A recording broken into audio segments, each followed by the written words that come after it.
Gracias, gracias. Es maravilloso estar otra vez en Pioneros, aunque solo sea para oír las presentaciones de Kenny. Que lo que más me gusta de ellas es que me liberan de la presión porque él se encarga de decir todo lo gordo, de manera que yo me pueda relajar y dar unos pasitos aquí y allá. Es tal honor compartir este precioso escenario con tanta gente maravillosa, de talento y con tantos visionarios. Yo creo que probablemente estáis esperando que os suelte un montón de malas noticias. Después de todo, soy la chica del capitalismo del desastre, ¿no? Pues voy a empezar con buenas noticias, para variar. Si pertenecéis al movimiento por el cambio ecológico y social, y sé que si no fuera así no estarías en esta sala, y si formáis parte de un movimiento así, si habéis comprendido que los cambios que necesitamos hacer para provocar un cambio de rumbo radical y cambiar nuestro planeta, nuestra humanidad. Si comprendéis los cambios, pero no os han dicho que 100 veces no nos disponemos de los recursos, que no hay recursos, que no podemos permitirnos el cambio que necesitamos. Pero sois parte de un cambio en pequeña escala, que sabéis que no es un sueño imposible porque lo habéis tocado y lo habéis olido y lo habéis vivido un poco. Sabéis que es nuestra cuestión de aplicarlo en escala mayor. Y todo lo que se necesita, por los pocos de los recursos que respalden en el proceso. Si pertenecéis a un movimiento así, hay cosas peores que despertaros un día y enteraros de que sois dueños de la banca, ¿vale?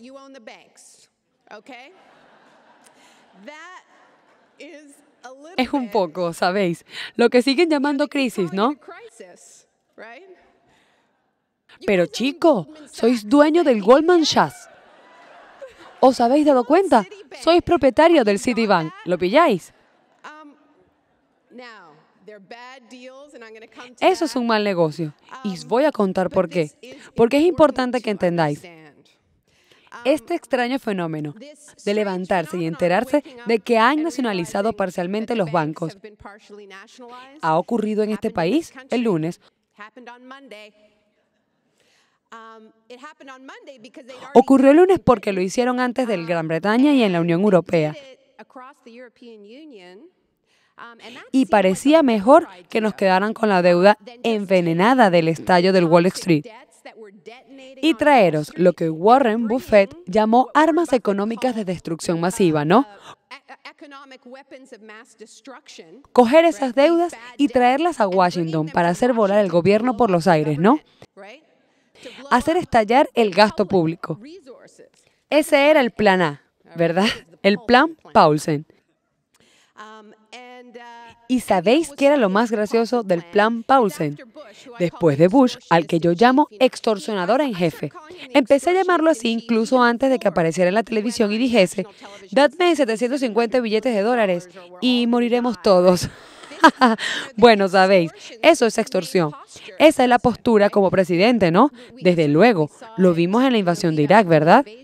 O este verano cuando intentaban convencernos de que había que volver a las perforaciones de petróleo de la costa, el offshore drilling. ¿Os acordáis? Si no podemos sacar petróleo de la costa, si el Congreso no me deja, ¿sabéis? Nadie va a poder ir de vacaciones este verano porque la gasolina se va a poner por las nubes, de modo que le llamo extorsionista en jefe. Pero ahora lo han llamado esferas más altas. Así que consiguieron lo que querían, los 700 billones de dólares, sin condiciones para comprar ese paquete envenenado de deudas y llevárselo al Wall Street a Washington. Pero lo gracioso es que al mercado no le gustó nada, y fue el mercado quien expresó su veredicto cayendo en picado. Y por eso tuvieron que cambiar el rumbo y adoptar lo que se llamaba la gente el Plan Brown, el Plan Gordon Brown, de nacionalizar los bancos. Bueno, la otra parte que me parece importante que entendamos es que si habéis crecido en una época como mucha gente que está en esta sala, en la que os han dicho que el gobierno es un problema y la solución y la idea de la acción colectiva, Tanto que si se trata de sindicatos como otros movimientos, es mala porque Dios prohíbe los gobiernos activos y los cambios que te han sostenido con acciones individuales o soluciones basadas en el mercado, que es lo que estamos viendo ahora, ¿verdad? Esta intervención increíble, entusiasta y enfocada a los gobiernos del mundo para salvar los bancos.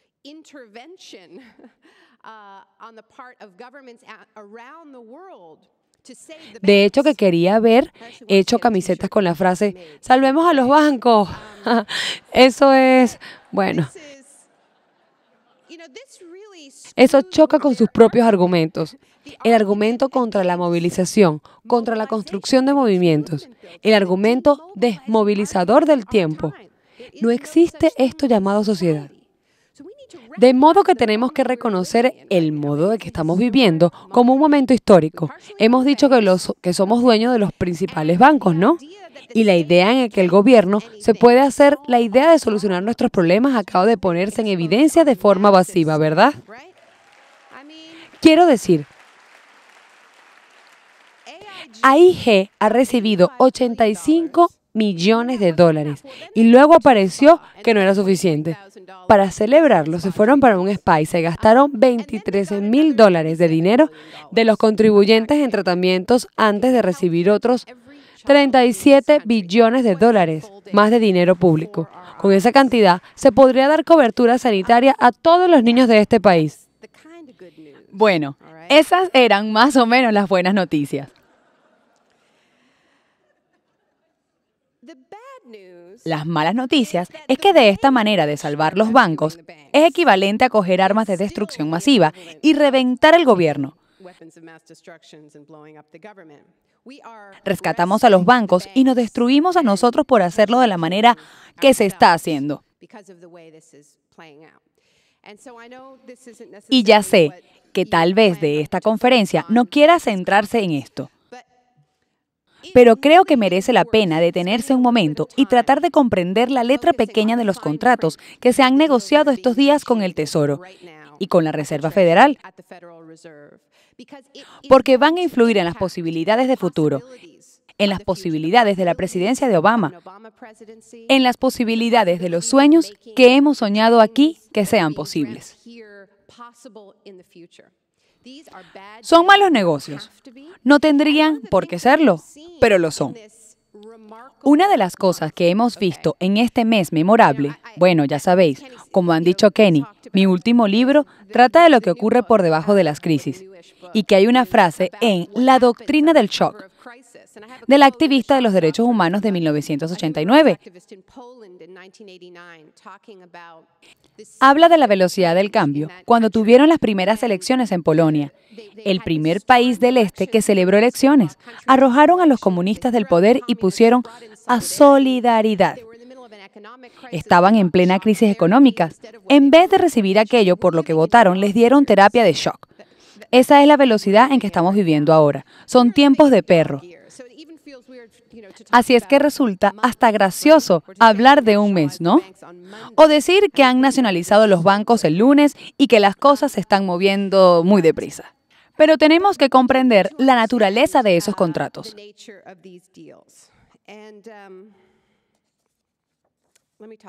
A ver, dejadme hablar un poco de eso.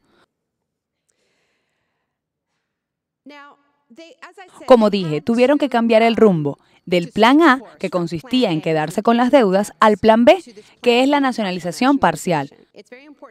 Lo más importante es entender que no han abandonado el plan A, sino que están llevando a cabo los dos, ¿vale? De modo que continúan con ese descomunal subsidio del que todos los economistas serios del mundo opinan que es absurdo. Y eso es simplemente una continuación de la coherencia que hemos visto en la administración, que es el capitalismo de amiguetes.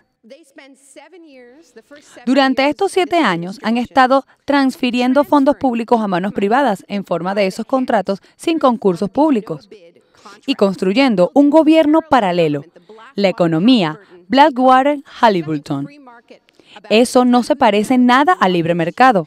Se trata más bien de lo que ya sabemos, de los lobistas, que hemos estado pagando todos. O sea, pagar contratistas para que hagan el trabajo del gobierno, pero a cambio de beneficios, ¿vale? Este es el auténtico legado de la administración. Y ahora, como por último regalo, están privatizando, están nacionalizando las deudas podridas del sector corporativo, cogiendo esas deudas privadas y haciéndolas públicas. Pues eso, que no han abandonado esa parte del plan. Y bien, hablando de años perros, la razón por la que creo que merece la pena hablar de esto es porque la opinión pública ya ha tenido alguna influencia sobre este asunto. Y el hecho es que somos incluso capaces de hacerles cambiar el rumbo y girar hacia el plan B, más equitativo en vez del otro plan que quedarnos con la deuda tóxica, porque hubo una fuerte reacción en todo el país. Nadie la organizó, fue espontánea, fue la gente de la calle y ocurrió tras anunciarse el rescate. Los dos candidatos presidenciales la avalaron. Pero la gente dijo no, aunque la CNN intentara venderla con más interés del que han puesto en vender nada después de la guerra de Irak, diciendo con esto que no era un subsidio del Wall Street, sino al Main Street. La gente llamó a sus representantes en el Congreso. El 90% de las llamadas decían lo mismo, no al rescate, es un mal negocio. Y tuvo un tremendo impacto. Produjo un auténtico shock. El Congreso había votado inicialmente no al rescate. Votaron en contra. Y el New York Times lo expuso más claramente. Y vinieron los congresistas que habían votado en contra. Estaban en concurrida competencia. Como por ejemplo, tratando de salvar su empleo o sospechosamente intentando oír las opiniones de aquellos que les votaron. ¿Entendéis? Y luego de toda aquella condescendencia, pero claro, lo analizamos ahora y vemos que toda aquella gente sencilla tenía razón. Era un mal negocio y ahora todo el mundo acepta que era un mal negocio, ¿no? Así es que hay un periodo, especialmente antes de unas elecciones, en el que es posible influir el debate. Y yo sé que todo el mundo está concentrado en las votaciones, pero, ¿sabéis? La reverberación de lo que ocurra en este periodo afectará radicalmente lo que la próxima administración vaya a poder hacer. Por eso es importante dedicarle unos minutos a este momento, clave para asegurarnos de que vamos a continuar presionando, diciendo no.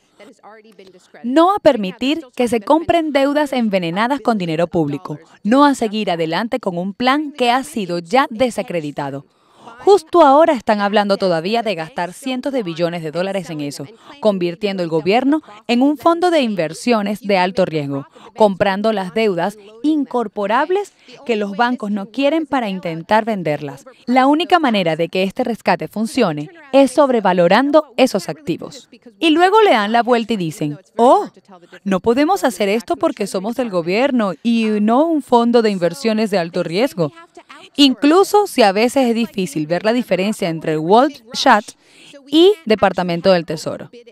Así es que dicen que tenemos que externalizarlo, como la invasión de Irak. Pero como tenemos mucha prisa, no podemos perder tiempo sacándolo a un concurso público.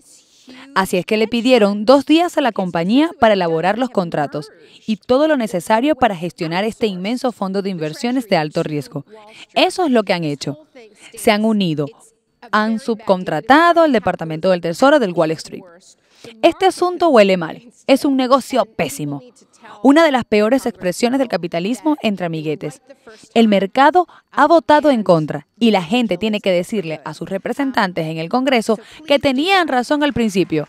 Y tenemos que matar este trato para siempre. Por favor, hacedlo. Lo siguiente que hay que hacer es leer la letra pequeña de los contratos de estas nacionalizaciones parciales que están haciendo, ¿vale? Paulsen anuncia que la razón por la que están tragándose 100. Antes que nada, no sé si estáis siguiendo, pero los artículos que han salido en el New York Times y en el Washington Post sobre el paso del lunes dice que Henry Paulsen, exdirector ejecutivo del Goldman Sachs, también conocido como el señor Riesgo, debido a que él solito incrementó la deuda del banco de 20 billones de dólares en 1999 a 100 billones de dólares ¿De acuerdo? O sea, que cuando el tipo habla de que el gobierno compra esas deudas incobrables, está hablando de sus propias deudas. Los 9 directores ejecutivos de los bancos más importantes y, según los medios informativos más convencionales, les retorció el brazo apelando a su patriotismo. Fue tan duro con ellos que les dijo que tenía que aceptar 125 billones de dólares de dinero de los contribuyentes. No tenéis alternativa, ¿está claro? Y consiguió que los bancos aceptaran eso.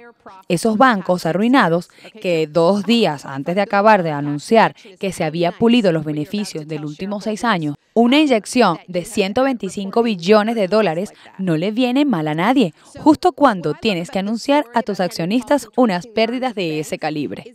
Pero lo que más me gusta de esta historia de Henry Paulson es que se hace el cálculo. La reunión empezó a las 3 y terminó a las 4. Tuvieron un pequeño almuerzo, unos aperitivos, ¿verdad? O sea, que poner a 9 bancos de acuerdo para nacionalizarlos parcialmente fue cuestión de 1 hora, incluidos los bocadillos. Eso es lo que pasa cuando el trato se les ofrece es tan goloso como si hubieran redactado ellos mismos. Lo que es sorprendente es que apenas 2 semanas antes del Gordon Brown hizo lo mismo, pero obteniendo un 15% de beneficio en las compras de valorarse para los accionistas británicos y el derecho a voto. El derecho a controlar esos bancos, ¿no? Bien, pues el duro Paulson consiguió el 5% y ningún derecho al voto. Ninguno, ¿ok? Este es el mensaje que tenemos que gritar alto y claro a los políticos, incluidos los candidatos presidenciales. Que si la gente acepta el riesgo de esos bancos, también quiere tener derecho a controlar esos bancos que han perdido el derecho a que se confíe en ellos porque han hecho volar por los aires el sistema financiero y están arruinados. Están en la bancarrota. Así es que no hay que pagar mucho dinero por ellos. Les estamos haciendo el favor de quedárnoslos. Y ¿sabéis cuáles son las condiciones? Cuando el Fondo Monetario Internacional se lanza a rescatar un país, llegan con una lista de condiciones. Se llaman ajustes estructurales, de modo que tenemos que empezar a pensar como un Fondo Monetario Internacional de personas y estudiar la lista de ajustes estructurales que queremos imponer a la industria financiera. Ahora sabéis que tienen que ir más allá de esas cosas como los sueldos de los directores ejecutivos, mucho más allá. Y ahí es cuando se puede hablar de lo que estamos discutiendo aquí hoy, de lo que es prosperidad real. ¿Qué es valor real? ¿En qué queremos invertir? A eso me refería cuando os decía que tener el control sobre los bancos no es una mala noticia, si conseguimos superar el asunto de la ideología. El motivo por el que lo está en juego es tan importante en este momento es por la manera en que se está haciendo el rescate, que va más allá de los 700 billones de dólares. Si los bancos contasen todo lo que les han dado, si contamos Fannie Mae y Freddie Mac, AIG y los 700 billones de dólares, más muchas otras cosas que nadie le ha prestado atención, como esas garantías ilimitadas a las que les han dado a los bancos para garantizar su préstamo usando el dinero público. Si contamos todo eso, estamos hablando de trillones de dólares. 5 trillones de dólares es la cifra que estima el New York Times, si consideramos todo ese dinero adicional. Pensad en esto como una póliza de seguros de los republicanos sobre la presidencia de Obama y sobre el tipo de esperanza que está despertando en toda una generación de gente que le apoya. Y eso es, de alguna manera, es más importante lo que Obama esté proponiendo en su campaña. Ese es el mensaje más profundo que suena a la gente, que habla de lo posible a construir, que es posible invertir en la gente, en infraestructuras ecológicas, que es posible cambiar.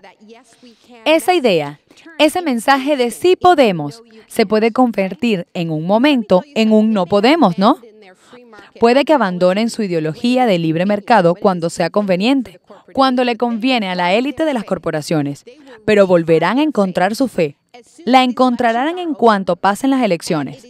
Pero eso es útil argumentarlo contra el débil plan de salud de Obama, contra el débil plan de energía limpia de Obama. Y nuestro trabajo consiste en hacer de ese plan de energía limpia un verdadero plan de energía limpia. Cerrar las nucleares y acabar con el carbón y meter más viento y más solar. Pues vamos a hacer un pequeño patrón de reconocimiento. Ya lo conocemos, ¿verdad? Porque esta historia la hemos vivido ya. Sabemos que la derecha usa las crisis económicas para colocarnos sus políticas regresivas. Nos dirán que no hay un dinero para invertir en energía limpia, que solo podemos permitirnos soluciones a corto plazo que estimulen a las empresas, como reducciones de impuestos que han dicho que sea de paso, que se han metido entre tapadillos y en este nefasto paquete de rescate. Sí, cientos de billones de reducciones de impuestos, pero quieren más. Quieren unas vacaciones impositivas sobre los beneficios. Y, por supuesto, quieren perforar. Sí, baby, perforar. Esta es la inyección de la economía que se busca. Y como sabéis, el libro empieza citando a Milton Friedman. Solo una crisis, real o imaginada, produce un auténtico cambio. Y cuando esa crisis ocurre, el cambio depende de las ideas que imponen en ese momento. Y continúo la cita. Yo creo que esa es nuestra función básica. Mantener las ideas hasta que lo políticamente imposible se convierta en políticamente inevitable. Llevan en eso 35 años, ¿no? Si queremos saber lo que van a hacer, miremos a las ideas que imperan a nuestro alrededor. Quieren el refugio del Parque Natural del Ártico. Quieren quitarse de encima los impuestos sobre los beneficios del capital. Que desaparezcan las regulaciones impuestas tras el caso Enron. Así es que en medio de una crisis causada por la desregularización, están afanados haciendo lobby por una mayor desregularización. ¿Cuáles son esas ideas que imperan a nuestro alrededor? ¿Estamos dispuestos a luchar por ellas con el mismo entusiasmo con el que los lobistas? ¿Estamos listos para luchar con tanta fuerza como ellos? Tenemos oportunidades, hay oportunidades. Cuando la derecha abandonó su propia retórica porque de todos modos ya era siempre portada, ahí se abre una grieta para que metamos el pie. Nada de teoría del goteo.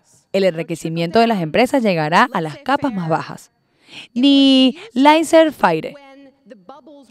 Iba bien que las burbujas se inflasen, ¿no? Cuando querían que el gobierno cambiase de opinión y permitiese que esas burbujas tan lucrativas siguieran inflándose. Pero cuando quiere que el gobierno intervenga en nombre de esas mismas corporaciones, se vuelve inútil y la idea se abandona enseguida. Y sabemos que no es que estén en contra de la regulación, ¿verdad? Lo que están es en contra de las regularizaciones que se interponen en el camino de su enriquecimiento. Y son partidos de las regularizaciones que protegen esos beneficios, como la protección de la propiedad intelectual de las medicinas esenciales y de las semillas. Y para eso sirven los tratados de libre comercio, y para eso existe la Organización Mundial del Comercio. Tenemos una oportunidad porque todo el sistema financiero está en crisis en estos momentos. La OMC no ha conseguido volver a colocar sus conversaciones en la agenda y el IMF está desacreditado. Pero de pronto vemos al gobierno colaborando internacionalmente para salvar los bancos. ¿Por qué no pueden entrar en colaboración internacional para cerrar los paraísos fiscales? No se impondrán condiciones de ajuste estructural a ningún préstamo que se haga en un país de estos tiempos de crisis. Así es que este es el momento justo para meter baza. Y sabéis, no podemos esperar a que la derecha se organice y empiece a dar sus argumentos por la austeridad a la presidencia de Obama. Bueno, a lo mejor esto es asumir demasiado. Tenemos que poner en tela de juicio y por completo la idea de la privatización. Es un dame, ¿no? Quiero decir, ¿quién está pidiendo la privatización de los servicios públicos como el agua, los puentes, las carreteras? Son esos bancos, los mismos los que están pidiendo. Lo llaman la siguiente burbuja, la burbuja de las infraestructuras. Nunca nos han presentado una oportunidad mejor para decirle a la gente, ¿de verdad que os parece una buena idea dejar esas importantes cosas en manos de la pandilla de irresponsables? La realidad nos está ofreciendo los mejores argumentos.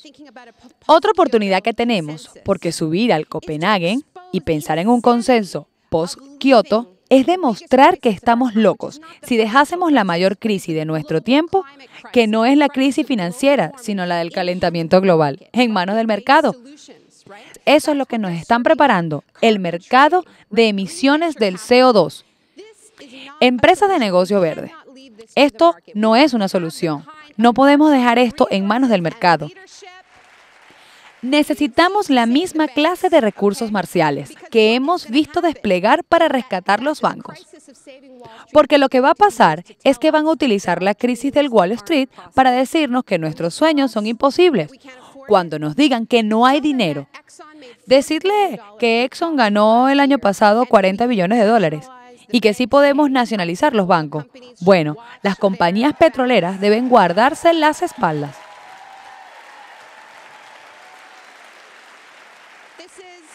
Este es un momento de grandes oportunidades, ¿verdad? Solo pueden derrotarnos nuestros propios intentos. Barack Obama es un hombre del centro.